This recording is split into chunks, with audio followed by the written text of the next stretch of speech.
Viral এই trending ভিডিওটা করতে গিয়ে কি হলো পুরো ভিডিওটা দেখলেই তোমরা জানতে পারবে। তো দেখো, বোতল নিয়ে চলে এসেছি, একটা খালি বোতল।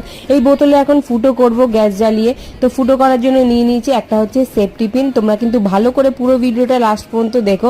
গ্যাসটা দেখো জ্বালিয়ে নিয়েছি, আর এদিকে সেফটি পিনটা অনেকটাই ছোট ছিল, তাই আমার হাতে লাগছিল। তারপরে আমি নিয়ে আসলাম একটা গামছা, গামছা দিয়ে ধরে ভালো করে ফুটো করছি। 2-3 বার ফুটো না করতে করতে আর হচ্ছিল না, যা রাগ উঠছিল, অনেকক্ষণ টাইম লেগেছে, পুরো ঘেমে স্নান হয়ে যাচ্ছিলাম রান্নাঘরে দাঁড়িয়ে। এটা যেহেতু ট্রেন্ডিং চলছে, তাই ভাবলাম যে চলো ট্রেন্ডিং ভিডিও মা মেয়ে মিলে একটু বানিয়ে নিই, দেখতেও ভালো লাগবে। কিন্তু আমার উচিত ছিল একটু বড় বোতল নেওয়া। তো এবার চলো দেখি কি হয়। মেয়ে তো দেখো প্রথমবার টিপতে গিয়ে কিছুই হলো না, মাথায় জল পড়লো। আমি টিপেছি, এত মাথায় জল পড়েছে রাত্রেবেলা, তার কি বলবো। সকালবেলা স্কুলে গিয়ে অসুস্থ হয়ে গেছে। সকাল থেকেই দেখছিলাম গাটা একটু গরম, তাও স্কুলে পাঠিয়েছি। স্কুলে গিয়ে বললো ওর নাকি জ্বর এসেছিল। ট্রেন্ডিং ভিডিও বানানোর জন্য জ্বর এসছে, নাকি কালকে 2-3 বার ঠান্ডা খেয়েছিল সেই জন্য জ্বর এসছে জানি না। বাড়িতে এসে দেখো ভাত খাইয়ে ওষুধ খাই